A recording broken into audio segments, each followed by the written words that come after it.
starters, I wanted to share with you what you'll need for this project. Of course, the biggest thing is you'll want to find the mirrors that you're going to be using. These were ordered from IKEA. They do come in a pack of 4, and we ordered enough based on how big we wanted our mirror to be. The next most important thing is going to be your plywood or your MDF board, basically just something to create a foundation. I picked up these from Lowe's, and then I'm just going to cut them to size. Next up, I just grabbed a handful of wooden battens. In addition to that, I grabbed some spray paint because I found that that's going to be a lot easier than pulling out a paintbrush and roller.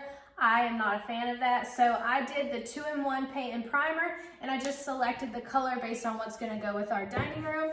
I did buy 2 cans because I'm not a fan of going back and forth to the store like at all. I bought these keyhole fasteners. The reason I got these is because our mirror is actually going to go on the wall, and I wanted to be able to screw those into the back of our wood so that we could mount it on the wall. And then of course, to hold the mirrors in place, I grabbed some mirror adhesive. The mirrors that we got that came from IKEA, they actually do have stickers that you can put on the back or double-sided tape that you put on the back. And from what I've seen in the reviews, it is pretty sturdy, but because our mirrors are going to be hanging, I just want to go ahead and take the extra step and get some mirror adhesive as well. Before we start to actually build out our backboard for this mirror, I wanted to walk you guys through my math.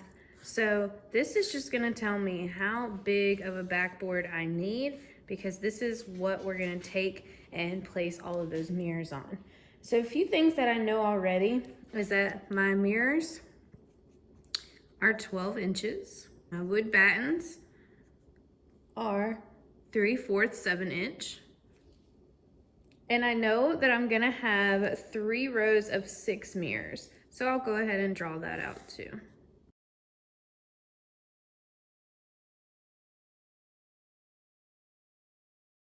All these little spaces in between are gonna be 12 inches. I'm just gonna label them across the first row and down the first row so that we remember. But all of these spaces are gonna be 12-inch mirrors as well. So in addition to these 12-inch mirrors, we also need to calculate those 3/4 of an inch battens that are gonna be in between. So the way that we're gonna do that, I'm gonna start off by labeling. I'm just gonna carry this up so we know.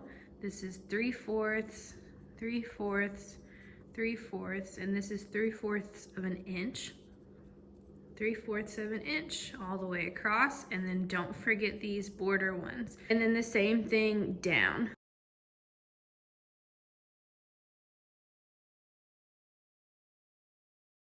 So let's start with our vertical. So in order to figure out our vertical, we want to start by counting how many rows of mirrors we have. So we have 3 rows of 12-inch mirrors. So very simply, we're just going to do 12 times 3. In addition to 12 times 3, because if we only do 12 times 3, it's not going to be as big as we need, because in addition to that, we now have to calculate that little space in between for each of those battens as well. So I'm going to add 3/4, which is 0.75 times, and how many times do we have battens going vertically? We have 1, 2, 3, 4. So we'll do 0.75 times 4.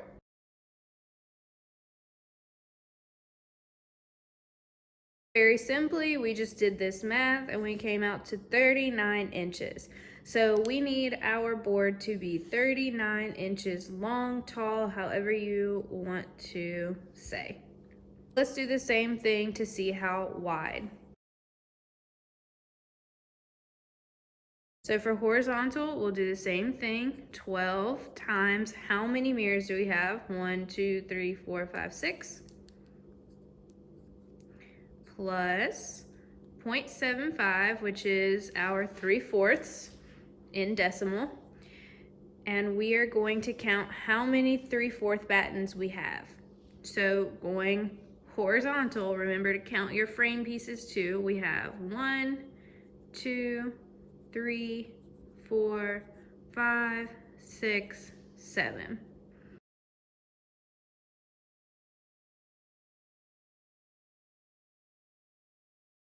So 77.25 inches is how wide we'll need our board.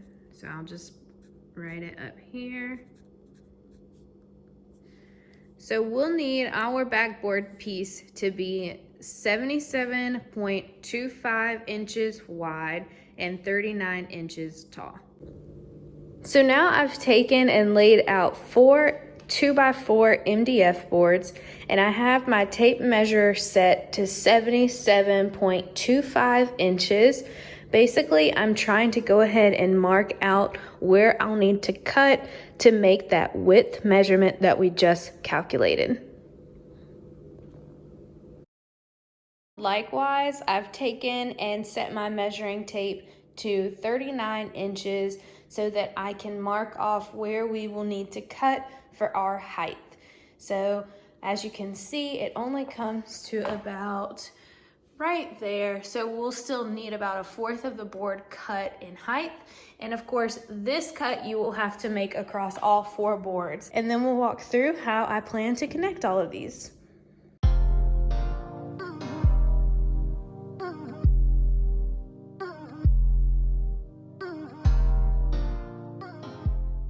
So as you can see, I've taken and I zoomed out a little bit so that you can see the full length of the board. But I just took 4 pieces of spare wood and I laid them so that they were conjoining 2 pieces of my MDF at a time.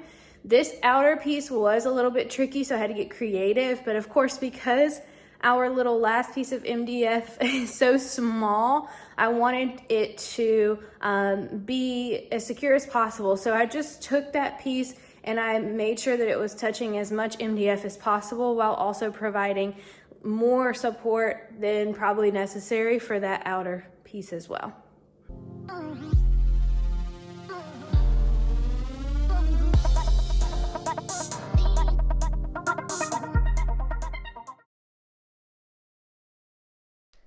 So now I'm grabbing some short screws and my board has been flipped. So this is now the front of my board that you're looking at.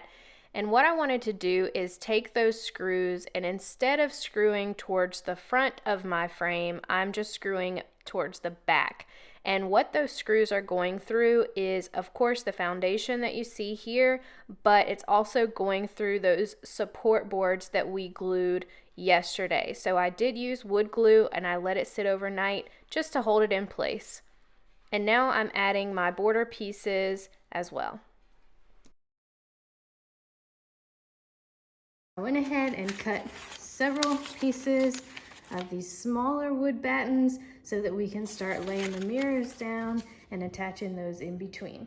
The biggest thing to remember when you're doing this part is before you start gluing or sticking anything down, just lay it all out first, row by row, piece by piece, and then that way you know that if there's any mistakes, you can fix it along the way versus figuring it out once you're all done.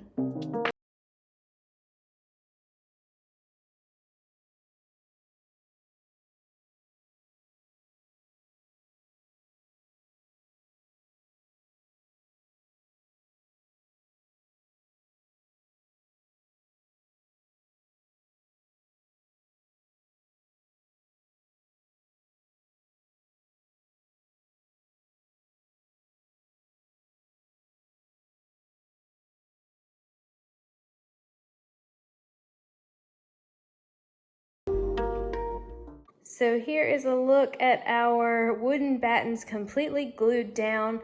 I did go ahead and insert my mirrors, just laid them down. I did not use adhesive to stick them down permanently, but I wanted to make sure that my spacing was correct. So for now, they are just laying there. So next, I'll let that wood stick for about 24 hours. Then I'll pull those mirrors up, get ready to spray paint, and then the last step will be going ahead and sticking those mirrors back in.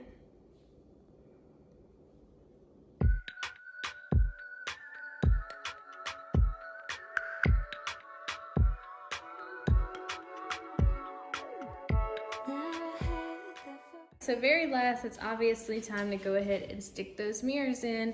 So I went ahead and grabbed some Loctite mirror marble and granite construction adhesive, from Home Depot, and all I'm gonna do is apply a generous amount on the back of each piece of mirror and then get ready to stick it on.